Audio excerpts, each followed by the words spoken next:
नमस्कार मित्रों, हमारे हिंदी साहित्य चैनल में आप सभी का स्वागत है। आज हम सिंदूर की होली नाटक का दूसरा अंक पढ़ेंगे।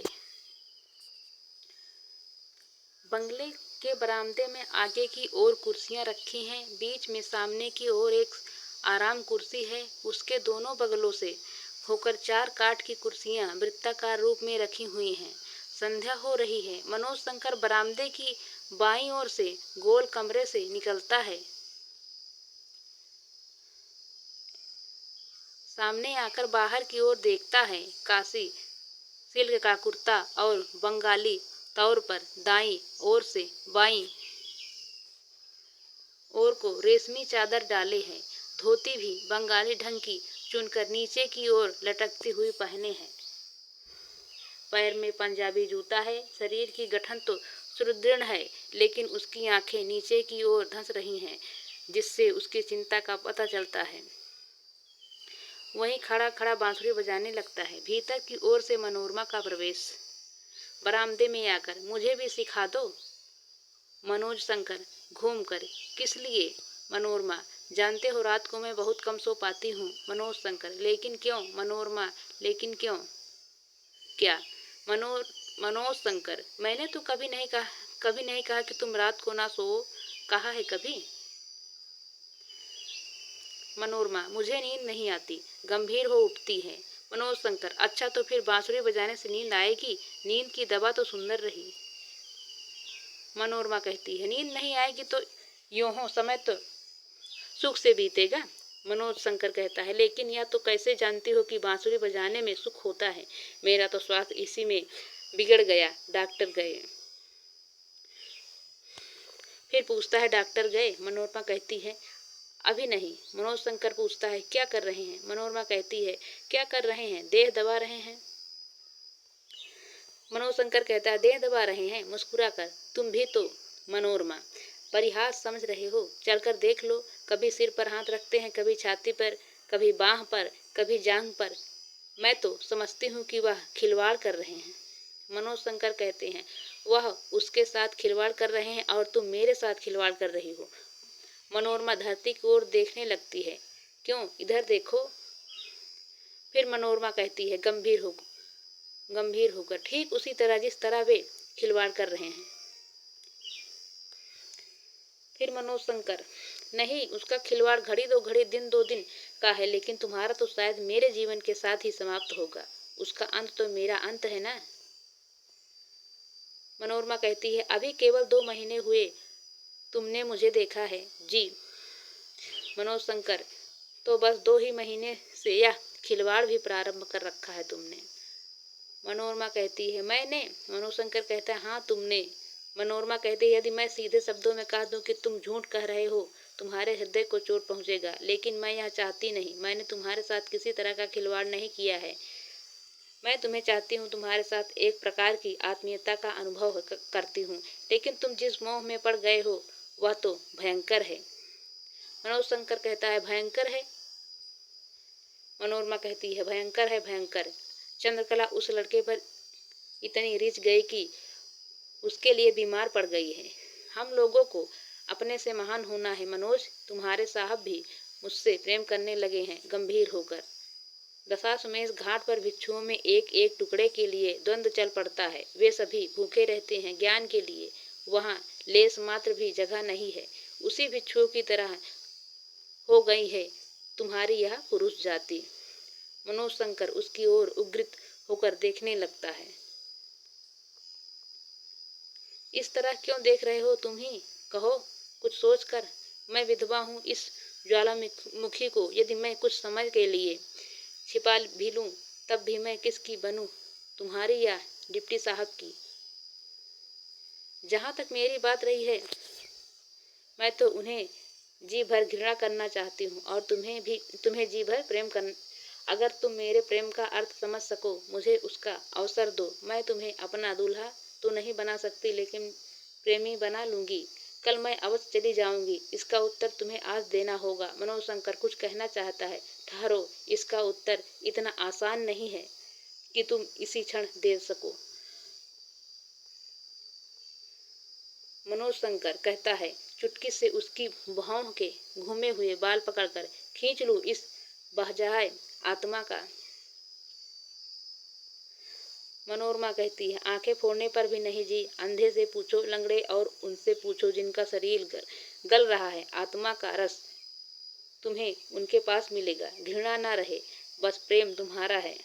मनोज शंकर, वहां जाने दो, मैं नहीं समझूंगा। मनोरमा कहती है, च आप नहीं समझा तो फिर चंद्रकला की तरह तुम्हारे लिए भी कोई नहीं, कोई आशा नहीं। मनोज शंकर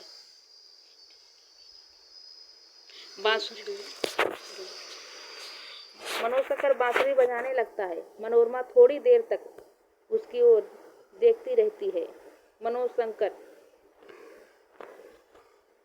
इसमें भी बुराई है। मनोरमा, इसमें एक प्रकार का विष, एक प्रकार का नशा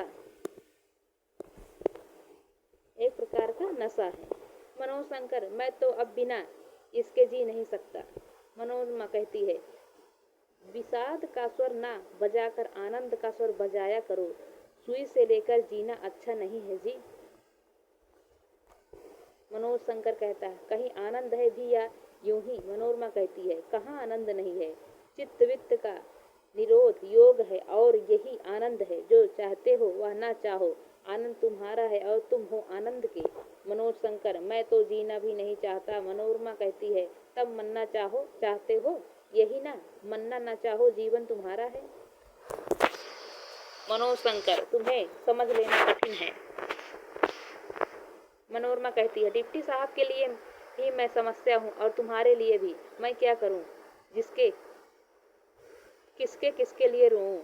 अपने लिए, तुम्हारे लिए, साहब के लिए, अथवा चंद्रकला के लिए? चंद्रकला की दवा के लिए डॉक्टर आए हैं। हम मरीजों की दवा कौन करेगा? चंद्रकला का रोग असाध्य है, लेकिन हम तीनों का तो संघातक हो गया है। मनोज शंकर कहता है, मेरा रोग तो तब तक अच्छा नहीं होगा जब तक मैं जान ना जाऊं कि उन्होंने आत्महत्या क्यों की। यानी अपने पिता के बारे में कह रहा है। मनोरमा, पुरुष का सबसे बड़ा रोग स्त्री है और स्त्री का सबसे बड़ा रोग पुरुष है। तो स्त्री का सबसे बड़ा रोग है पुरुष। यह रोग तो मनुष्यता का है और शायद मनुष्यता के विकास के साथ ही साथ इसका भी विकास हुआ है। हाँ, पहले इसकी कुछ विशेष अवस्था थी, लेकिन अब तो इस रोग का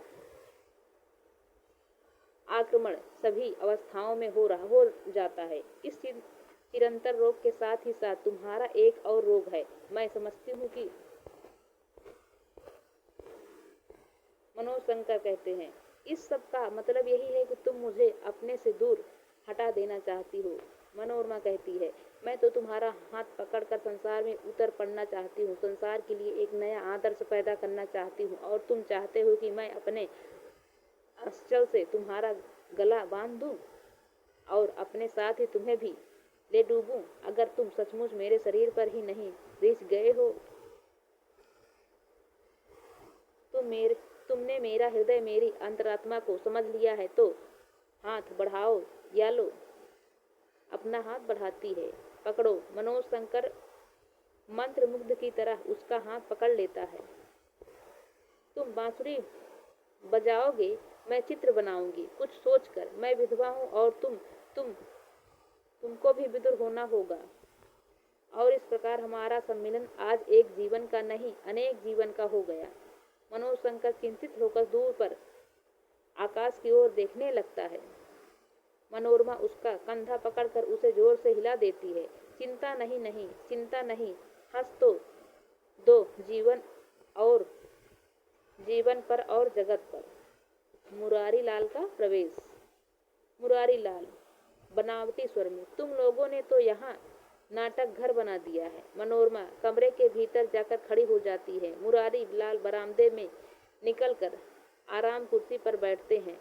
उनके चेहरे पर स्वाभाविक उद्वेग है।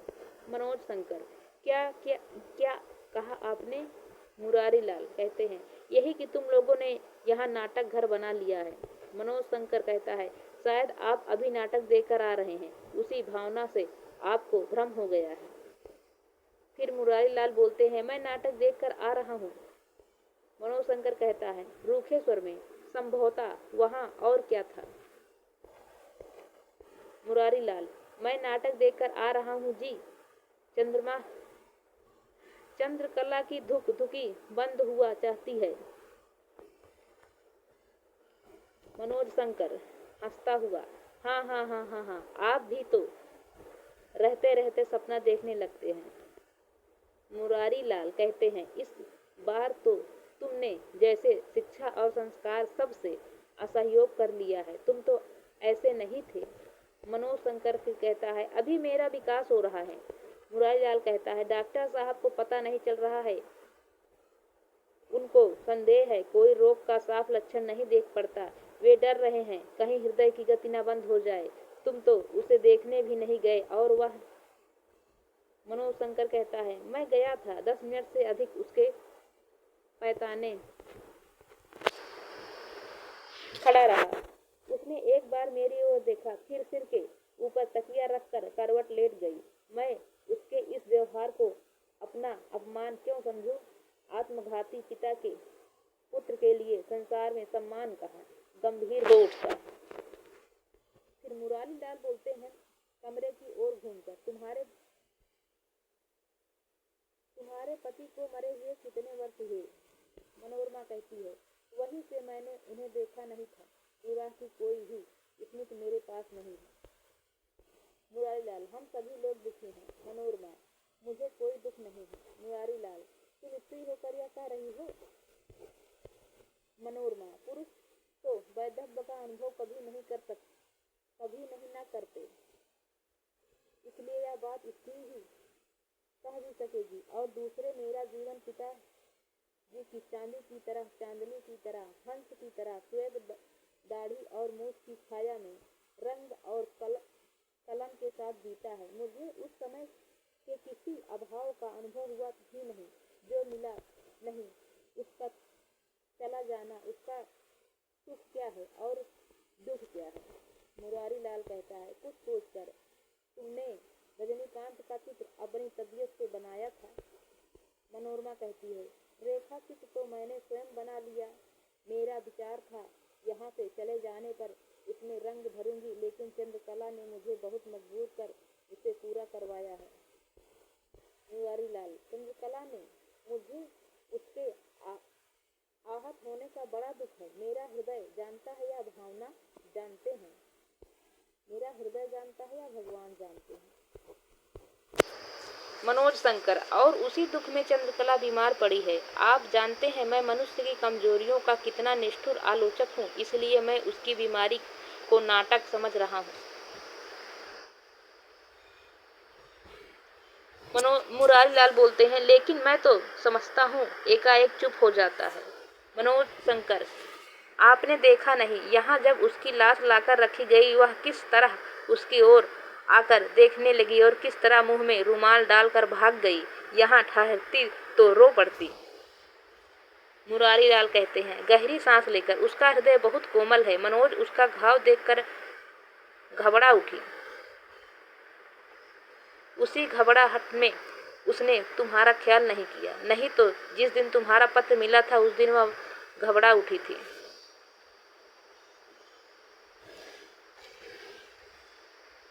मनोज शंकर कहता है, संभवतः है, मेरे कल्याण की भावना उसके हृदय में है, लेकिन। फिर मुरारीलाल बोलते हैं, सहम कर। लेकिन क्या? मनोज शंकर फिर कहता है, जाने दीजिए, कुछ नहीं। मुरारीलाल कहते हैं, नहीं नहीं, कहो तो। मनोज शंकर कहता है, वह बात आपसे कही नहीं जा सकती। 2 डग आगे बढ़कर बाहर देखने लगता है।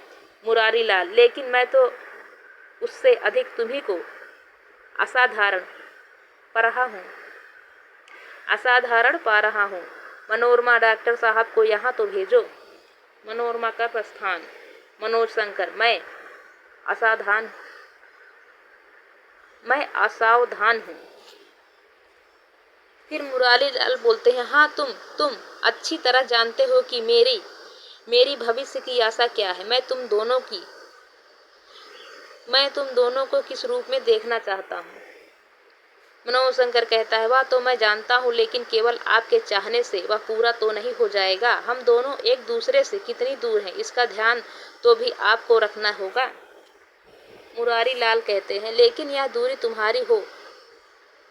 तुम्हारी ही बनाई हुई हो तो?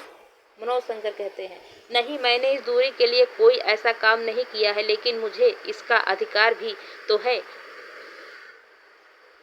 और मैं अपने लिए यही उपयोगी समझूं।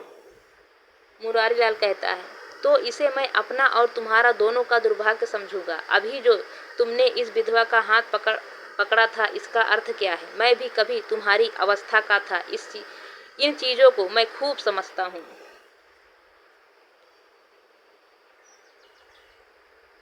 मनोज शंकर उद्वेग में, यह विधवा आप नहीं जानते या शायद जानते भी हैं। अग्री हैं, हलाहल हैं, कोई भी पुरुष उसे छूकर या पीकर जो नहीं सकता।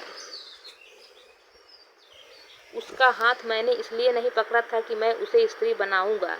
उसका हाथ तो मैंने इसलिए पकड़ा था कि मैं जीवन भर अविवाहित रहूंगा। बांसुरी बजाता है मुरारी लाल भड़क कर कुर्सी से उठते हैं और उसके हाथ से बांसुरी छीन लेते हैं। मनोज शंकर कई बार से हिलाकर गोशवारे के नीचे थूकता है।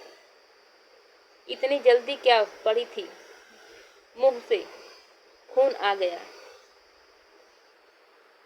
मुरारी लाल, मुझे गोली मारकर तुम बांसुरी बजा रहे हो? तुम? मनोज शंकर कहते हैं, किसी को गोली मारना यदि वीरता है तो गोली मार कर बांसुरी बजाना तो वीरता से बढ़कर वीरता और महानता से बढ़कर महानता है। यदि यह मुझसे संभव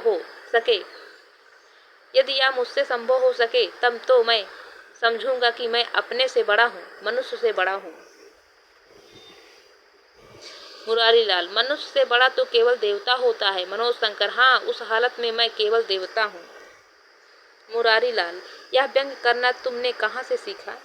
मनोज शंकर ने कहा, जीवन इस तरह की बातें नित्य सिखाता है। बहुत से लोग जीवन की शिक्षा की ओर ध्यान नहीं देते, इसलिए उपदेशक और दार्शनिक बनते हैं, लेकिन जो उसे सुनते हैं समझते हैं मेरी तरह शायद व्यंग करते हैं। मुरारी लाल, तुम मेरा कुछ भी लिहाज नहीं करते। मनोज शंकर, यह हम कैसे? मुरारी लाल, तुम कहते हो कि तुम जीवन भर अविवाहित रहोगे। इतना ही नहीं, कितनी अनर्गल बातें तुम कह जाते हो। 10 वर्ष का समय बीत गया। मेरा व्यवहार तुम्हारे साथ कैसा रहा तुम स्वयं जानते हो। मनोज शंकर कहते हैं, मेरा दुख मेरी आत्मा में सब ओर से व्याप्त हो चुका है। यदि मैं व्यंग न करूंगा, विनोद में अपने को भूल जाने की चेष्टा न करूंगा तो मैं जीवित नहीं रह सकता। मुझे मरना होगा। आपकी यही इच्छा हो तो कहिए, मैं अपना रास्ता बदल दूं। मुरारी लाल कहते हैं, मैं तो अपना सब कुछ छोड़कर तुम्हें सुखी करना चाहता हूँ। यही करता रहा हूँ, यही करता रहूंगा। मेरी इच्छा यह न थी कि रजनीकांत मारा जाए, लेकिन भगवंत से रुपया ले लेना मैंने बुरा नहीं समझा। उसने दूसरों को लूट कर रुपया इकट्ठा किया है। यदि इसे लूटना भी माना जाए तो उसे लूट लेना मैंने बुरा नहीं समझा। इसके अतिरिक्त तुम्हारे विदेश जाने की समस्या भी हल हो जाती थी। मनोज शंकर गंभीर होकर, तो फिर रजनीकांत की हत्या का प्रधान कारण मेरी विलायत यात्रा है, जिसके लिए मैंने कभी इच्छा नहीं की। यहाँ तक कि मैंने कभी स्वप्न भी नहीं देखा। जीवन और शक्ति के उस लोक में मुझे क्या मिलता है? मैं वहाँ किस आशा से जाता? मुरारी लाल कहते हैं, सिविल सर्विसेज के लिए। मनोज शंकर कहते हैं, यही तो आप नहीं समझते कि मैं मृतक सिर हिलाकर जिसका भूत जी रहा है, आप इस 10 वर्ष से वह सिविल सर्विसेज की इच्छा क्यों करता है? मुरारी लाल कहते हैं, तुम अपने को मृतक कह रहे हो? मनोज शंकर कहते हैं, अवश्य मैं मृतक हो तो हूँ ही। मैं आत्मघाती पिता का पुत्र, किसी बड़े पद, किसी बड़ी मर्यादा के लिए मैं नहीं बनाया गया हूँ। जब तक मैं यह न जान जाऊं उन्होंने आत्महत्या क्यों की, आत्महत्या उन्होंने तब तक एकाएक गंभीर होकर कुछ सोचने लगता है। मुरारीलाल उद्वेग के स्वर में, ओह, मालूम हो जाएगा जल्दी। क्या है? जिसके लिए? मनोज शंकर कहता है कांपते हुए स्वर में, लेकिन हो जाएगा कभी मालूम। इसी में तो संदेह है। उस समय मैं 12 वर्ष का था, आज 22 वर्ष का हूँ। एक युग पूरा हुआ चाहता है। एक नई पीढ़ी आया चाहती है। लेकिन यह रहस्य उन्होंने आत्महत्या की क्यों अभी ज्यों का त्यों बना है। यदि मैं आज मर जाऊं? फिर मुरारीलाल कहते हैं जैसे सचेत होकर, तो क्या होगा? मनोज शंकर कहता है, यह गुप्त बोझ मेरी आत्मा को दबाए रहेगा। इस जन्म में, दूसरे जन्म में, तीसरे जन्म में स्वर के साथ ही साथ उसका शरीर भी कांपने लगता है। मुरारीलाल कहते हैं आत्महत्या उन्होंने की थी, यह तो मैं जानता हूँ। लेकिन क्यों? किस लिए? इस संबंध में तो मैं तुम्हें कोई विशेष बात नहीं बतला सकता। मनोज शंकर कहता है चौंक कर, आप अब भी छिपाना चाहते हैं? तब तो शायद बांसुरी की जगह मुझे पिस्तौल लेना होगा। उसका मुख भयानक हो उठता है और उसका शरीर आंधी के समय पेड़ की तरह हिलने लगता है। मुरारीलाल कहते हैं भय और आवेश में, तुमसे किसी ने कुछ कह दिया क्या? तुम मेरी ओर इस तरह क्यों देख रहे हो? ईश्वर जानता है इसमें मेरा कोई अपराध नहीं। तुम व्यर्थ मुझ पर संदेह कर रहे हो। वे मेरे मित्र थे। हम दोनों का सारा लड़कपन, जवानी का दोपहर भी साथ ही बीता था। संसार जानता है हम लोग दो शरीर एक प्राण थे। कभी मनोज की ओर तो कभी धरती की ओर देखते हैं। उनके मुख का रंग एकाएक बिगड़कर लाल और अंत में काला हो जाता है। उनकी सांस वेग से चलने लगती है, जिससे उनकी छाती उठने और बैठने लगती है। बाएं हाथ से अपनी आंखें मलने लगते हैं। मनोज शंकर क्षोभ और अवहेलना की दृष्टि से उनकी ओर देखता रहता है।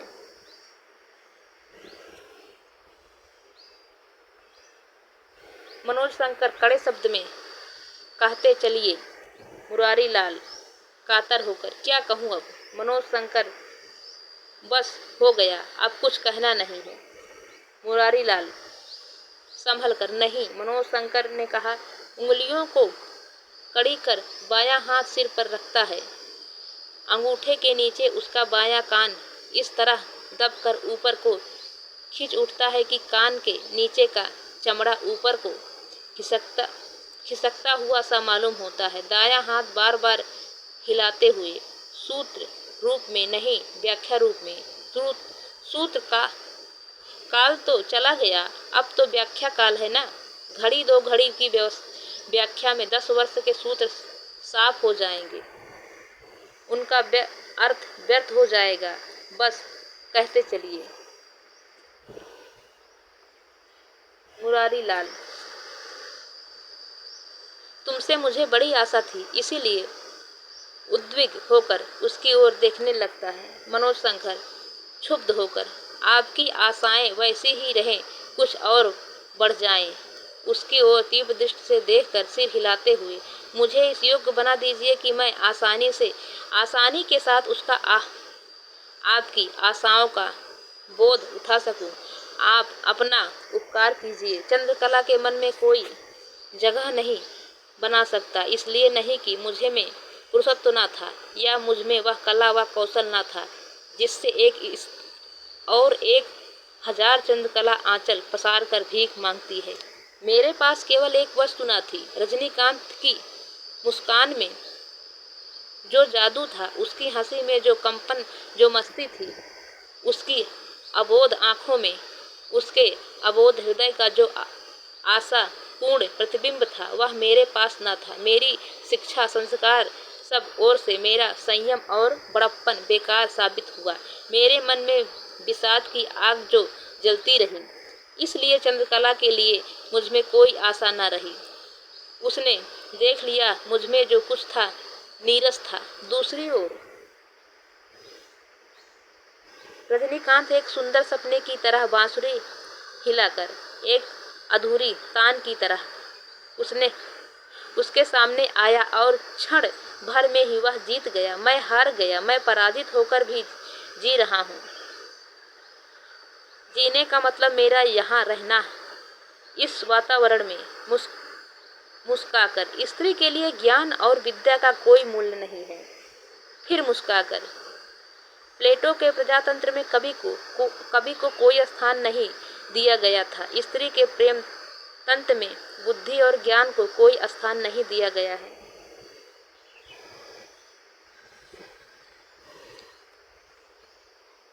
मुरारी लाल कहते हैं, लेकिन तुम्हारा उसके चरित्र पर इस तरह का दोष लगाना। मनोज शंकर कहता है, किसके चरित्र पर? मुरारी लाल कहते हैं, चंद्रकला के। मनोज शंकर कहते हैं, मैं नहीं समझता। मुरारी लाल कहते हैं, तुम साफ कह रहे हो कि वह उसे प्रेम करने लगी है, और कैसे कहा जाता है? मनोज शंकर कहता है, अच्छा तब। मुरारी लाल कहते हैं, तब यही कि तुम्हें यह कहने का अधिकार क्या है, किसी के चरित्र पर इस तरह का आक्रमण? मनोज शंकर कहता है, इससे चरित्र का क्या संबंध है? अगर वह उसे प्रेम करने लगी तो इस प्रकार उसका चरित्र और निखर गया, इसमें बुराई कहाँ है? मनोज शंकर कहता है, मुरारी लाल कहते हैं, इसमें बुराई नहीं है। मनोज शंकर कहते हैं, बिल्कुल नहीं। प्रेम करना विशेषता स्त्री के लिए कभी बुराई नहीं। स्त्री जाति की स्तुति केवल इसलिए होती है कि वे प्रेम करती हैं। प्रेम के लिए ही उनका जन्म होता है। स्त्री चरित्र की सबसे बड़ी विभूति, उसका सबसे बड़ा तत्व प्रेम माना गया है, और उस पर भी यह तो उसका पहला प्रेम है। उसमें बुराई कहाँ है? प्रेम वकील से राय लेकर, जज से अधिकार पत्र लेकर तो किया नहीं जाता। जो बात स्वतः स्वभाव है, प्रकृति है, वह तो चरित्र का गुण है, और गुण नहीं। फिर मुरारी लाल कहते हैं, तुम तो मेरे दुख को 100 गुना कर देना चाहते हो। ओह मनोज शंकर, सच कह देना भी अगर दुख का कारण हो तो। मुरारी लाल, लेकिन इस सच के बिना भी तो काम चल जाता। मनोज शंकर, लेकिन काम चल जाने में तो मेरा बहुत कम विश्वास है। मुझे तो 1-2 घंटे प्रकाश मिल जाए, मैं सभी रात अंधेरे में काट लूंगा। मुरारी लाल उसकी ओर देखने लगते हैं। हाँ, कहिए वह बात। भीतर की ओर से डॉक्टर का प्रवेश। मुरारी लाल उठकर खड़े होते हैं। मनोज तिरछी आंखों से डॉक्टर की ओर देखने लगता है। डॉक्टर मनोज की ओर देखकर, इस तरह आपकी आंखें कमजोर पड़ जाएंगी। सदैव सीधे देखा कीजिए। मनोज शंकर मुस्कुराने लगता है। मुरारी लाल, बैठिए। दोनों कुर्सियों पर बैठते हैं। हाँ, क्या हालत है?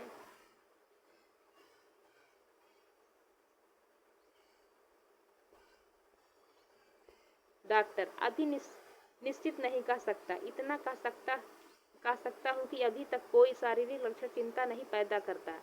वह बेचैन है, छाती और सिर से पसीना चल रहा है। ज्वर तो उसे है नहीं। ऐसी हालत में हाँ, हथेली और तलवे में जितना चाहिए गर्मी नहीं है। आंखों का रंग हर पल बदल रहा है। होंठ तो सूख गए हैं ही। नाड़ी की गति बहुत खराब नहीं है, लेकिन हृदय की धड़कन एकाएक चुप हो जाता है। एकाएक चुप हो जाता है। कौन? डॉक्टर। मुरारी लाल कहते हैं उत्सुक होकर, क्या कहिए, क्या हुआ? हृदय की धड़कन।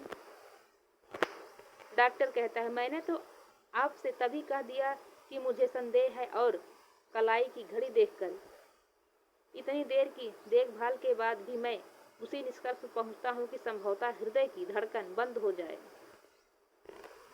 मुरारी लाल कहते हैं घबराकर कुर्सी से उठते हुए, हृदय की धड़कन बंद हो जाए? डॉक्टर, मैं खुद चिंता में पड़ गया हूँ। मुरारी लाल मनोज की ओर देखकर, सुनो जी, तुम्हारे लिए तो नाटक था ना? डॉक्टर विस्मय से मनोज की ओर देखता है। मनोज शंकर, डॉक्टर साहब को यह नहीं मालूम कि किस परिस्थिति में और किस तरह उसे यह रोग हुआ, नहीं तो उनके लिए भी वह इतना भयंकर नहीं मालूम होता।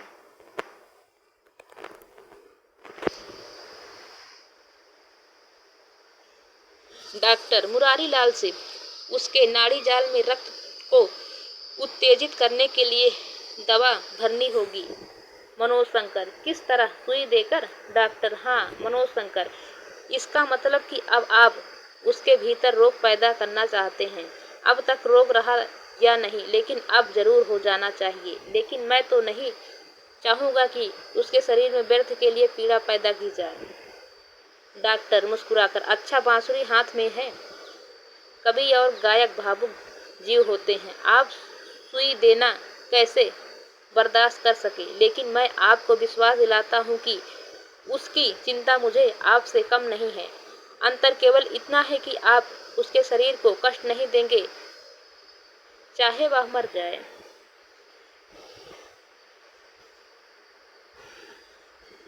लेकिन मैं जिलाना चाहूँगा, चाहे उसके शरीर को कष्ट हो। मनोज शंकर, आपको कैसे निश्चय हो गया कि उसके हृदय की धड़कन बंद हो रही है? डॉक्टर, लक्षण ऐसे ही हैं। मनोज शंकर, दो तरह के रोगों के लिए भी लक्षण कभी कभी एक से होते हैं। डॉक्टर, खैर बहस पीछे कीजिएगा, उसे अच्छा हो लेने दीजिए। मेरे पास इतना समय नहीं है और उसकी हालत भी अब चिंताजनक हो चुकी है। मुरारी लाल से पानी गर्म करवाइए। मनोज शंकर, डॉक्टर साहब, फीस जो कहिए दिला दी जाए, लेकिन उसे व्यर्थ में कष्ट न दीजिए। डॉक्टर कहते हैं, बड़े विचित्र आदमी हैं आप। आपने पहले ही दवा क्यों नहीं कर लिया? अच्छे फीस लेने वाले रहे, रोगी मर जाए और मैं फीस लेकर चलता बनूं? मुरारी लाल से, आप कौन हैं? मुरारी लाल कहते हैं असमंजस में, मेरे एक संबंधी। मनोज शंकर कहता है, डॉक्टर साहब, आप लोग रोग के कारण का अनुसंधान नहीं करते, रोग की कल्पना कर दवा करते हैं। नतीजा यह है कि आप लोग संजीवनी लिए ही हैं और मृत्यु संख्या नित्य बढ़ती जा रही है। चंद्रकला की चिंता आप न करें, मैं उसकी दवा कर लूँगा। घंटे भर के बाद आप इतना भी नहीं समझ सके कि उसका रोग शारीरिक नहीं मानसिक है। उसके मस्तिष्क के कीटाणु आकस्मिक आघात से सहसा क्षुब्ध हो उठे हैं। आप बार बार हृदय की धड़कन बंद कर रहे हैं। मुरारी लाल से, डॉक्टर साहब की फीस अगर 4 रुपया हो तो कृपया 40 देकर उन्हें विदा कीजिए। मैं उसे 10 मिनट में अच्छा कर लेता हूँ। मुझे स्वयं उस तरह का रोग हो जाता है, हाथ पैर में लकवा मार जाता है, जीभ ऐंठ जाती है, आंख अंधी हो जाती है, छाती पर हाथ रखकर लूक उठकर सिर फोड़कर निगलने लगता है। डॉक्टर साहब, 1 मिनट में स्वाभाविक नाड़ी की गति कितनी है?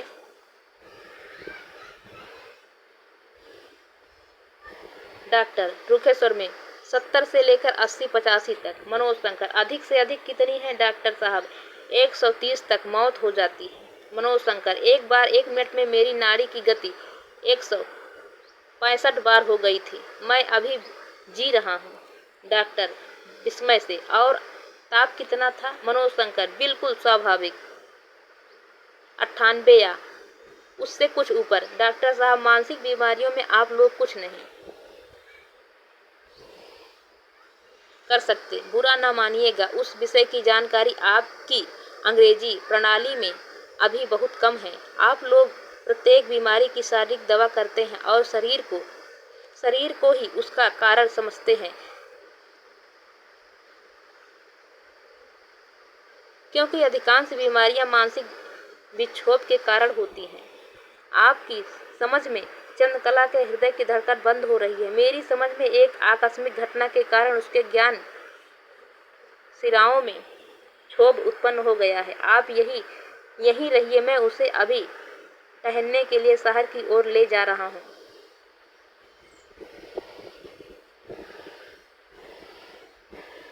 डॉक्टर, लेकिन जब आप स्वतः बीमार हैं तो दूसरे की दवा आप क्या करेंगे? मनोज शंकर, इसीलिए कि मैं अपनी दवा स्वयं कर रहा हूँ और मुझे लाभ भी हुआ है। बीमारी तो मेरी अभी अच्छी नहीं हुई, लेकिन इतना निश्चय हो गया है कि मैं अभी मरूंगा नहीं। डॉक्टरों की चली होती तो अब तक तो मैं कभी पंचतंत्र को प्राप्त हो गया होता।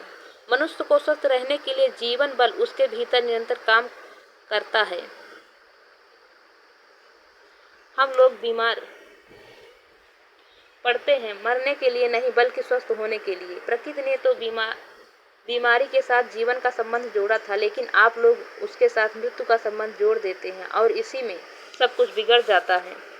मुरारी लाल कुर्सी की बाह पर झुककर आंखें बंद कर लेते हैं। डॉक्टर साहब, अर्थात अब आप चिकित्सा की एक नई प्रणाली बना रहे हैं? मनोज शंकर कहते हैं, जी नहीं, उसी पुरानी परिपाटी को फिर से जगा रहा हूँ। मनुष्य अपनी आदिम अवस्था में आज से कहीं अधिक स्वस्थ था, इसीलिए कि तब डॉक्टर ना थे, मनुष्य था और शक्ति और जीवन का केंद्र प्रकृति थी। स्वास्थ्य के कृत्रिम साधनों और बोतल की दवाइयों ने स्वास्थ्य की जड़ काट दी। स्वास्थ्य तो आप लोगों की अलमारियों में बंद है, लेकिन यह बहुत दिन नहीं चलेगा। प्रकृति अपना बदला लेगी। प्रकृति के रास्ते पर लौट आना, निरोग होना, दोनों बराबर है।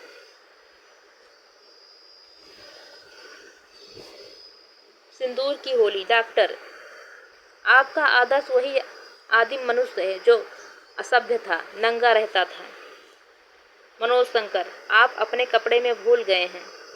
आप अपने कपड़ों में भूल गए हैं, नहीं तो जिसे आप सभ्यता कहते हैं उसके साथ ही साथ विकास और बुराइयां भी बढ़ी हैं।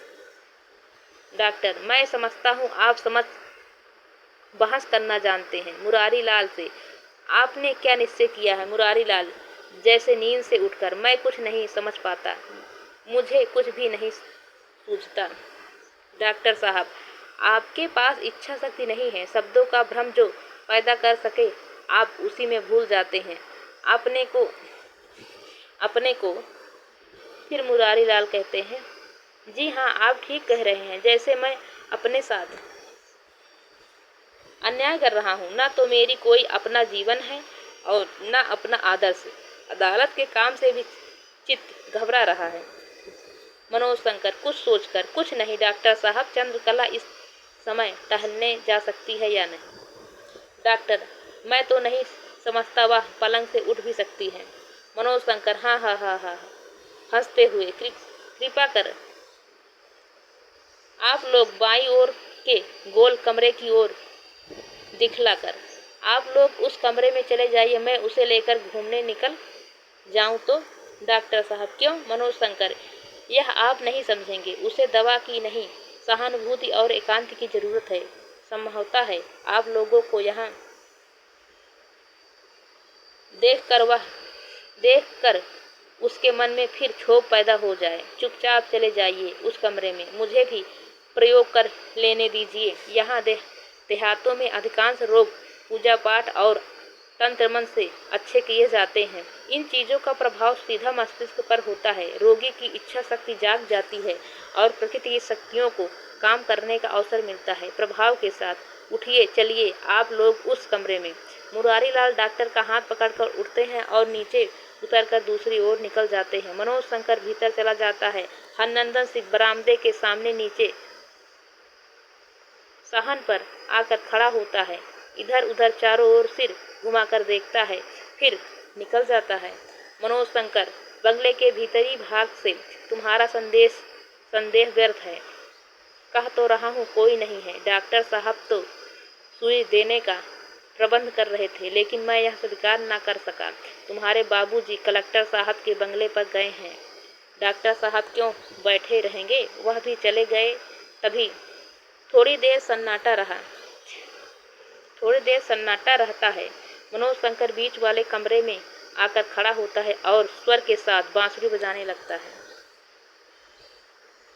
मनोरमा और चंद्रकला का प्रवेश। चंद्रकला का चेहरा उतरा हुआ है और आंखें कुछ सूज गई हैं। मनोज शंकर, इस तरह सा शरीर छोड़ देना चाहिए। संसार में एक से बढ़कर दूसरे दुख हैं। चंद्रकला, तुम मुझे क्षमा नहीं करोगे। मनोज शंकर, तुमने मेरा कोई अपराध नहीं किया है।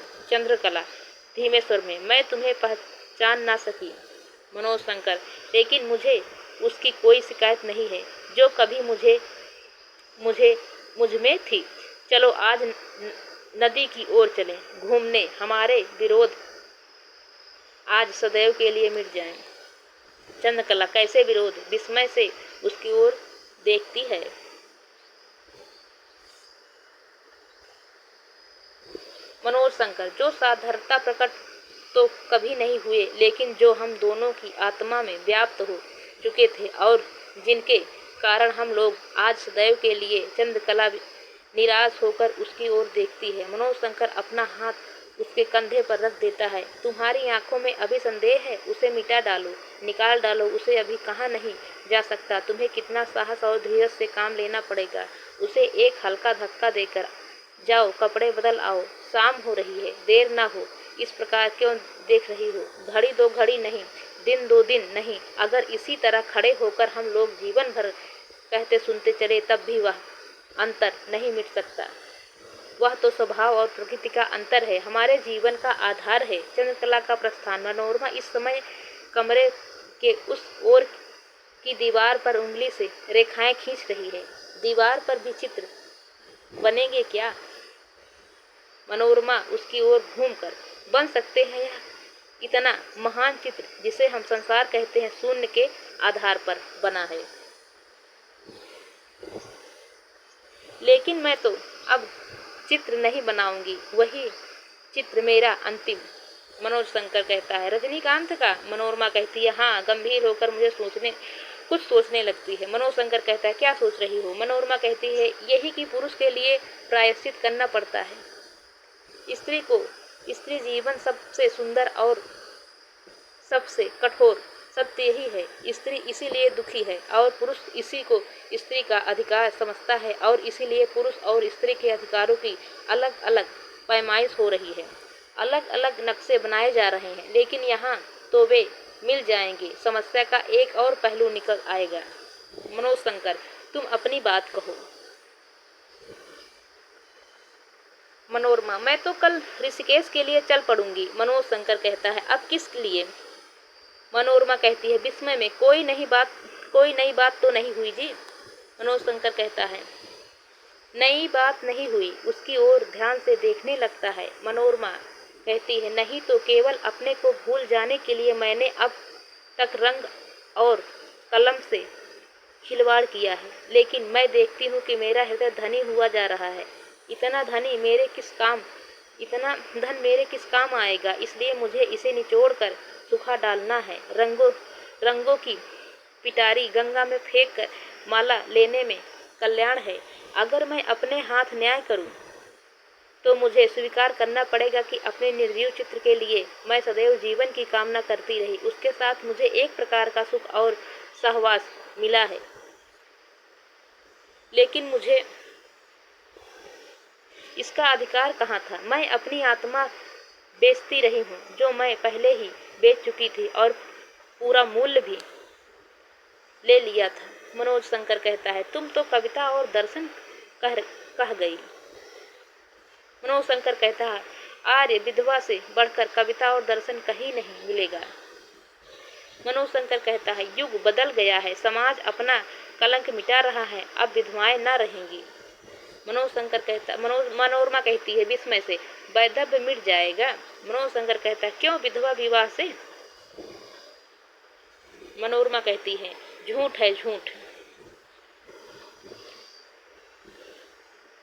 मनोज शंकर कहता है, क्यों? आज कल हो रहा है जो। मनोरमा कहती है, विधवा विवाह हो रहा है, लेकिन वैधव्य कहाँ मिट रहा है। समाज इस आग को बुझा नहीं सकता, इसीलिए उसे अपने छज्जे से उठाकर अपनी नींव में रख रहा है। तुम्हारे सुधाकर, राजनीतिज्ञ, कवि, लेखक, उपन्यासकार, नाटककार सभी विधवा के आंसुओं में बहते हुए देख पड़ रहे हैं।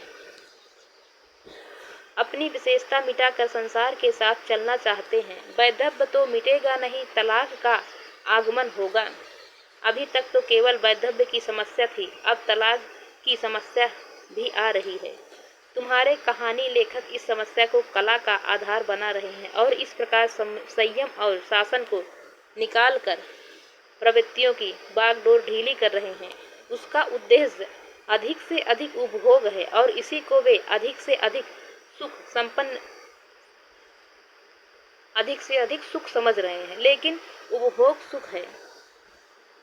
मनोज शंकर कहता है, उपभोग सुख ना हो, लेकिन वैधव्य तो समाज का कलंक है। मनोरमा कहती है, किस तरह जी? यही तो समाज का आदर्श है। स्त्री और पुरुष का सम्मिलित जीवन, सुख दुख दोनों का, ना तो कोई शंका, न संदेश और न तलाक। किसी भी परिस्थिति में समझौता और सामंजस्य। इस प्रकार समाज की स्थिति दृढ़ है। संभव है इसमें भी बुराई हो, लेकिन जीवन नितांत भला कहाँ है। विधवा विवाह और तलाक, दो बुराइयों में से एक को पसंद करना पड़ेगा, नहीं तो दोनों बुराइयों तो समाज को निगल जाएंगी। मनोज शंकर कहता है, विधवा विवाह को भी तुम बुराई कह रही हो, स्वयं विधवा होकर। मनोरमा कहती है, च च च च छाती पर हाथ रखकर तुम्हारा आघात निर्दय हुआ। मनोज उसकी ओर देखकर, राक्षसी प्रहार, तुम इतना भी संयम नहीं कर सकते, और तुम पुरुष हो, इतने छोटे हृदय और इतनी छोटी आत्मा के बल पर। मनोज शंकर कहता है उद्विग्न होकर, कैसे?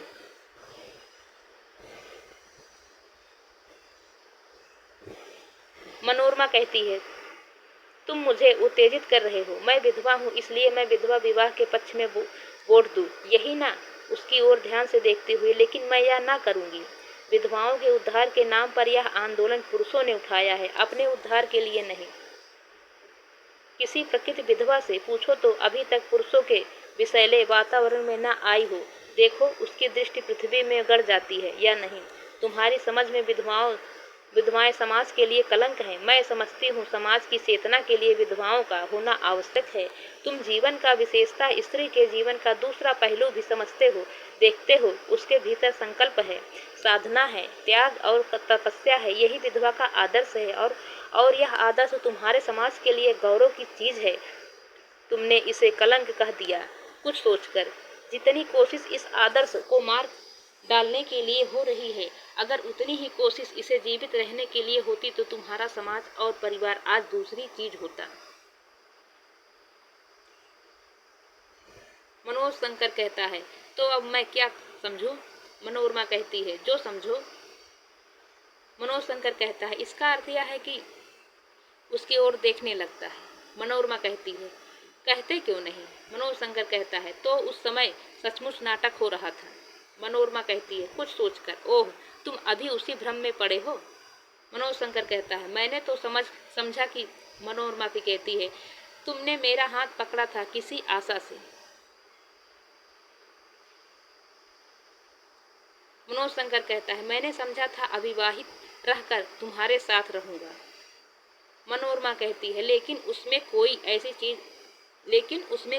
चीज नहीं है जो तुम्हारे पुरुषत्व के अनुकूल हो। मेरे साथ तुम रहते अविवाहित रहकर शब्द तो बड़े सुंदर हैं, लेकिन इसका मतलब क्या है? किसी विधवा के साथ कोई अविवाहित पुरुष, उसकी भौं ऊपर को गई बार खींच उठती है, ऊपर कई बार खींच उठती है। कल्पना और भावुकता। मनोज बाबू, साहित्य की कल्पना में तो कोई संदेह नहीं है, यह सुंदर चीज होगी, लेकिन जीवन की वास्तविकता में यह कितना भयंकर है।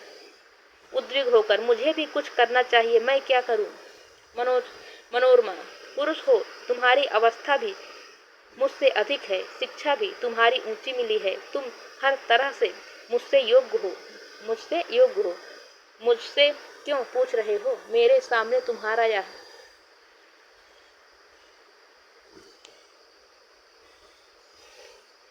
आत्मसमर्पण तुम्हारे लिए कितने अपमान की बात है। तुम्हारा पौरुष इतना कुंठित क्यों हो रहा है? वादे सभी सच्चे नहीं होते, इसलिए सावधान रहना पड़ता है। मैंने जब विचार किया, मुझे मालूम हो गया कि तुम मेरे मोह में इस तरह का संकल्प कर रहे हो। तुम्हारे मन में मेरे प्रति विकार बना रहेगा। गले पर हाथ रखकर अधिकांश शब्द यहीं से निकल पड़ते हैं। उनका विश्वास करना मुझसे ना पूछो। तुम्हें क्या करना है अपने पुरुषत्व से पूछो। तुम्हारा अपना मोह चंद्रकला के मोह से कम नहीं है। वह स्त्री है ना, इसीलिए तुमसे क्षमा चाहती है, और तुम आत्महत्या का उपदेश दे रहे हो। उसे क्षमा कर दो, इस समय तुम्हारा प्रधान काम यही है। मनोज शंकर, लेकिन किस तरह?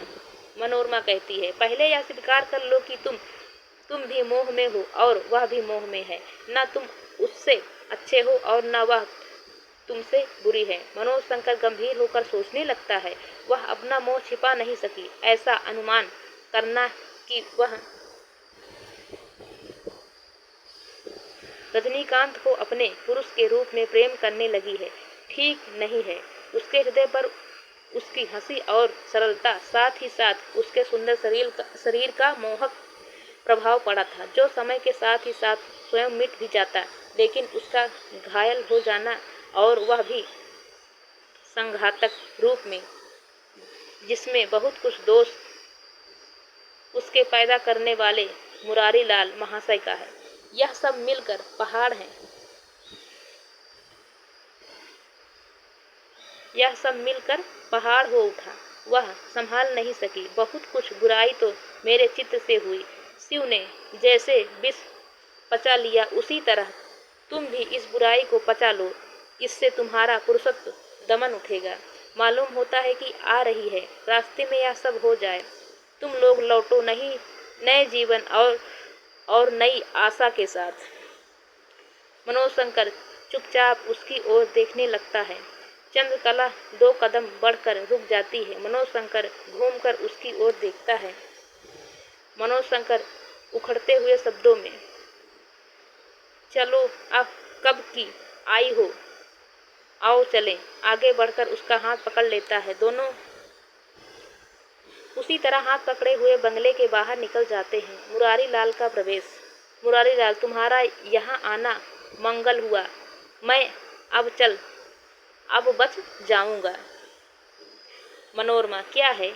जैसे नींद एकाएक टूट गई हो। मुरारी लाल, तुमने वह कर दिया जिसकी मुझे आशा नहीं थी। तुम देवी हो। मनोरमा,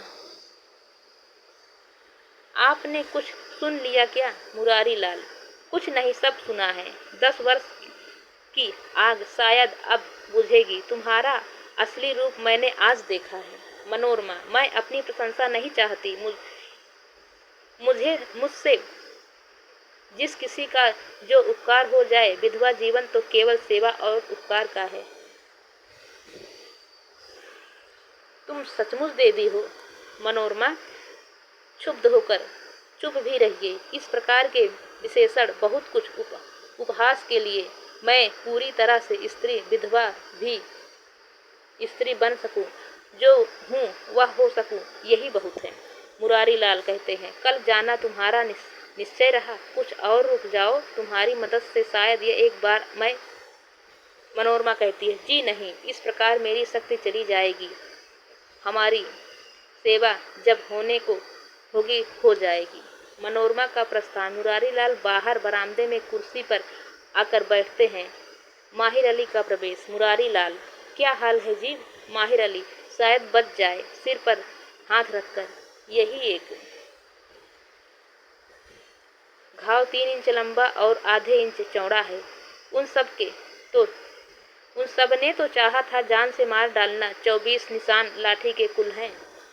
मुरारी लाल, बहुत है, ऐसा काम करा दिया इनसे। माहिर अली, उसकी चोट देखकर मुझे चक्कर आने लगा, लेकिन उसके मुंह पर तब भी मुस्कुराहट थी। मुरारी लाल, मुस्कुराहट थी? माहिर अली, हाँ, उस दिन की तरह नहीं। इतनी चोट और दर्द लेकर उसके सफ़ेद दांत अब भी जैसे निकल पड़ना। राय साहब मिलना चाहते हैं। मुरारी लाल, अब हरगिज नहीं, मैं बदनाम हो जाऊंगा इस तरह, और मैं तो उसका मुख देखना नहीं चाहता। माहिर अली कहते हैं, हर नंदन कह रहे थे आपने जो कहा था शायद 40,000 आ गया है। मुरारी लाल गहरी चिंता में पड़ जाता है। मैंने तो कह दिया है, साहब ऐसे रुपए पर लात मारते हैं। मुरारी लाल, कह दिया लात मारते हैं 40,000। माहिर, मैं समझ नहीं पाता, कहो ना, इसमें कोई बुराई है लेने में, और भी एक लुटेरे और हत्यारे से। माहिर अली उसकी ओर विस्मय से देखता है। जाओ, हरनंदन को धीरे बुला तो लाओ, शायद झूठ। हाँ, जाओ, लिवा लाओ, हरनंदन को अकेले। समझते हो ना? माहिर अली कहता है, मैं तो ऐसा नहीं कर सकता, उस बच्चे की हालत अभी तक बेहोश है। मुरारी लाल कहता है, इसका रुपया निकल जाना रजनीकांत के लिए भी अच्छा होगा, कुछ सोचकर। अच्छा, अपने लिए नहीं, तुम्हारी ही बात सही। रजनीकांत के लिए यह रुपया उससे ले लिया जाए, मरने की कोई संभावना है नहीं, उसके यह सारा रुपया उसे दिया जाएगा। माहिर अली कहता है, मैं जाता हूँ, लेकिन मेरी राय में मुमकिन है वह मर जाए। मुरारी लाल कहते हैं, मरना होता तो कल शाम की चोट से अब तक मर गया होता। मैं समझता हूँ इससे बढ़कर उस बेईमान की कोई दूसरी सजा नहीं दी जा सकती। तुम क्यों नहीं समझते? इसी रुपयों के बल पर वह ऑनरेरी मजिस्ट्रेट हुआ, राय साहब हुआ, उसका जहर इसी तरह निकलेगा। मैंने सोच लिया, इसमें कोई बुराई नहीं है, तुम जाओ। माहिर अली कहता है, मैं जाऊंगा, लेकिन इसका नतीजा? मुरारी लाल कहते हैं, उसकी जान का खतरा तो नहीं है ना? माहिर अली कहता है, वह चारों ओर से घेर कर मारा गया है, जान का खतरा हो सकता है। आज अदालत में छोटा बड़ा सब किसी ने उस बेईमान को गालियां दी। मुरारी लाल कहते हैं, ठीक है, उसको कई ओर से सजाएं मिले, जाओ, खड़े क्यों हो? माहिर अली का प्रस्थान। मुरारी लाल भीतर जाता है।